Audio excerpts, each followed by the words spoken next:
Now, folks, what we got here is some very nice commercial buildings here.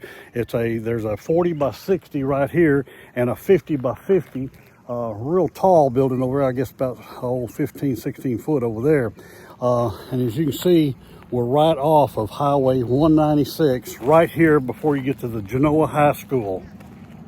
The building has a roll-up door right here on this side here, and two on the outside. It's got all kinds of equipment that goes with the sale of this commercial property. Some of the equipment include a 9,000-pound car lift, coach tire machine, snap-on wheel balancer, hydraulic press, air jacks, engine stands, and much, much more.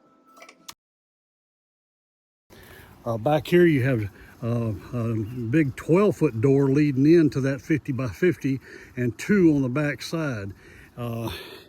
It's a wide open floor plan, as you can see, and it's heavy duty concrete slabs. Right now they're using it as a mechanic shop, but it could be a commercial use for anything right here with major road usage. Folks, if you want to look at this property, give me a call.